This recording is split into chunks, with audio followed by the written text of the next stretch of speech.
नमस्कार दोस्तों, स्वागत है शोमस बालाजी की और एक हेल्थ कंसर्न वीडियो में। आज के इस वीडियो में बात करने वाले हैं और एक सेट ऑफ एंटीबायोटिक की। तो बेस्ट एंटीबायोटिक्स फॉर कफ और कोल्ड। कफ और कोल्ड में एंटीबायोटिक लेना चाहिए नहीं चाहिए एक डिबेट है, उसके बारे में अलग वीडियो में बात करेंगे। देखो यहाँ पे एंटीबायोटिक अगर किसी को वायरल फीवर है तो उसमें भी एंटीबायोटिक को लिया जाता है, प्रिस्क्राइब भी इनफैक्ट किया जाता है। डॉक्टर्स तो बिना वजह प्रिस्क्राइब नहीं करेंगे। वायरल इन्फेक्शन में वायरस इन्फेक्शन किया है, सही बात है, कोई बात नहीं, मगर वहाँ पे भी जो अपॉर्चुनिस्टिक पैथोजन होता है रेस्पिरेटरी ट्रैक में वो रहता है। और वो इस वक्त जब वायरल इन्फेक्शन होता है, इम्यून सिस्टम थोड़ा बहुत उसके साथ फाइट करने में बिजी रहता है, तो वहाँ पे आपको ओवरऑल इम्यून सिस्टम को यूटिलाइज करके misutilisation of immune system होता है। और बैक्टीरिया जो वहाँ पे है वो अपॉर्चुनिस्टिक होता है, क्योंकि वो अपॉर्चुनिटी ढूंढते हैं। जब भी ऐसा कुछ होता है तब वो अपना काम करने लगता है और वहाँ से बैक्टीरियल इन्फेक्शन होता है, जिसको हम सेकेंडरी बैक्टीरियल इन्फेक्शन बोलते हैं। वो सेकेंडरी बैक्टीरियल इन्फेक्शन के लिए एंटीबायोटिक चाहिए।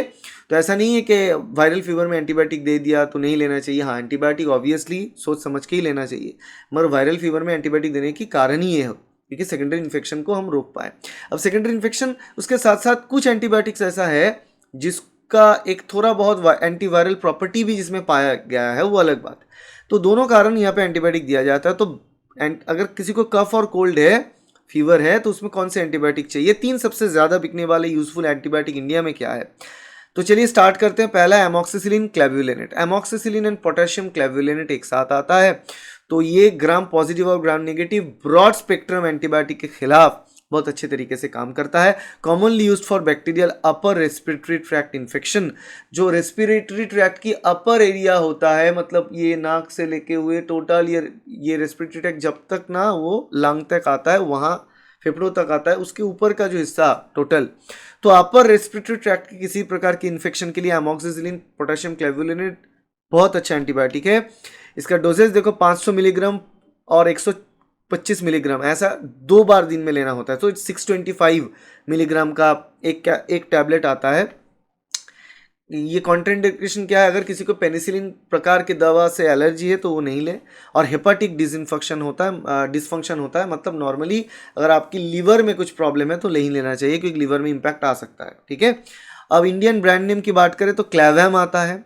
क्लेवैम 625। इंडिया में इंडक्लेव आता है, ऑक्सीक्लेव आता है, ऑगमेंटिन आता है। ठीक है। ये सारे प्रकार के दवा जो है 625 मिलीग्राम लिखा हुआ आता है। वहाँ पे 500 मिलीग्राम एमॉक्सिसिलिन, 125 मिलीग्राम क्लेव्युलेनेट होता है। और दूसरा एंटीबायोटिक यहाँ पे बात करें एजिथ्रोमाइसिन। ये भी बहुत ज़्यादा चलने वाला एंटीबायोटिक है जो लोग कफ एंड कोल्ड में लेते हैं, प्रिस्क्राइब भी किया जाता है।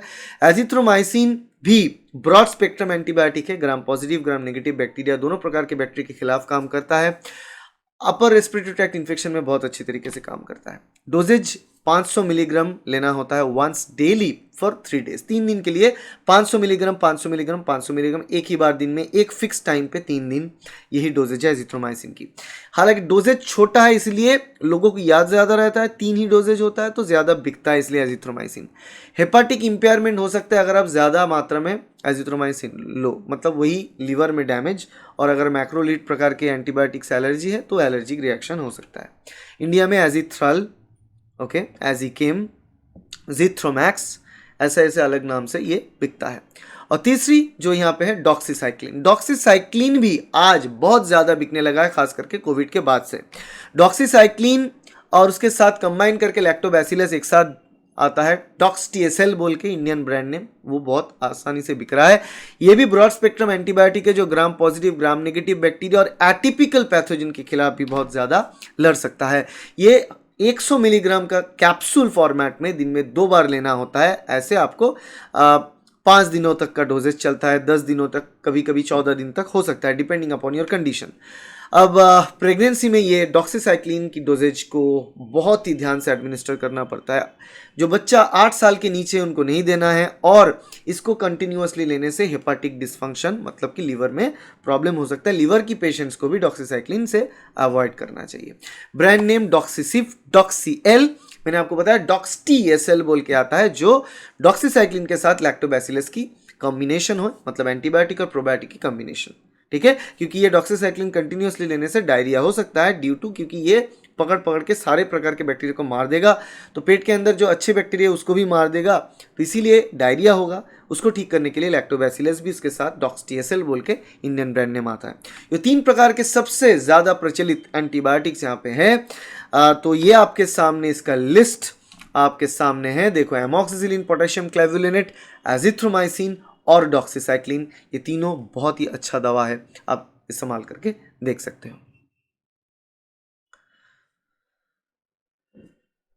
तो आशा करते हैं वीडियो आपके लिए हेल्पफुल रहा। अच्छा लगा तो लाइक कर देना, शेयर करना अपने दोस्तों के साथ, कलीग के साथ, और सब्सक्राइब करना इस चैनल को ताकि ऐसे वीडियो आपको मिलता रहे। Thank you, bye.